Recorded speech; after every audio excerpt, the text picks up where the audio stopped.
Hi, you guys. It's Friday again, so I'm going to read you just a regular storybook. This one is called If You Take a Mouse to School, and there are a whole bunch of books very similar to this, written by the same author, Laura Numeroff, and the illustrations, the pictures are done by Felicia Bond. You've probably seen If You Give a Pig a Pancake, If You Give a Moose a Muffin, If You Give a Cat a Cookie, I think. So these are just silly books about what would happen if you did something else. So I kind of like to call them if-then books. They sort of teach us about consequences. So that means that's a big word for like, if I do this, then this might happen. So, but these are kind of funny. So I hope you enjoy it. I chose this one because I would absolutely love to take a mouse to school right now, because it would mean that you guys are at school and that I'm at school and that we're all together, and I really, really miss that. Even if I took a mouse and he did crazy things like what happens in this book, I wouldn't even care right now. If you take a mouse to school. If you take a mouse to school, I'm going to change my angle here. He'll ask you for your lunchbox.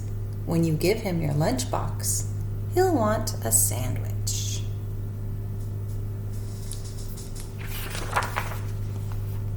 And a snack for later. Then he'll need a notebook and some pencils. He'll probably want to share your backpack too.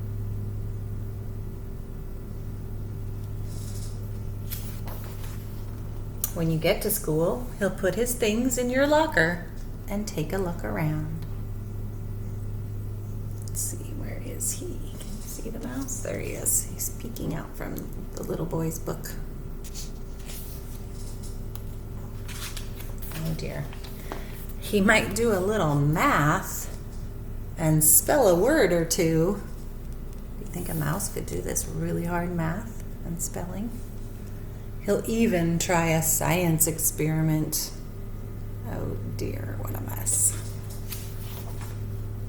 Then he'll need to wash up. You'll have to take him to the bathroom. Once he's nice and clean, he made kind of a mess out of that bathroom, didn't he? He'll be ready for his lunch. On the way to the lunchroom, he'll see some building blocks. He'll build a little mouse house. This page reminds me of so many of you guys with the blocks. You loved to build stuff with the blocks. And make some furniture out of clay. He's built himself an entire house, hasn't he? Then he'll need some books for his bookshelf. He'll start by writing one of his own, so he'll need a lot of paper.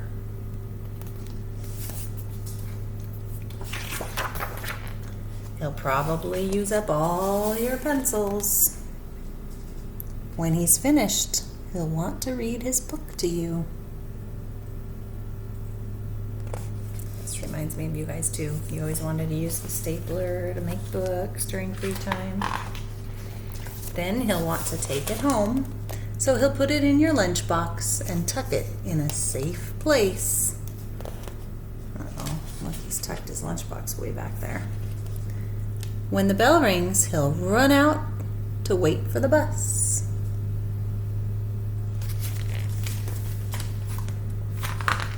While he's waiting, he'll play a quick game of soccer.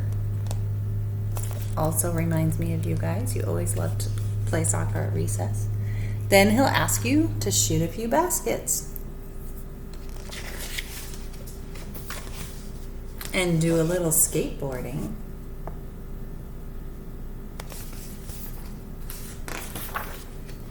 When he stops to catch his breath, he'll want to eat a snack.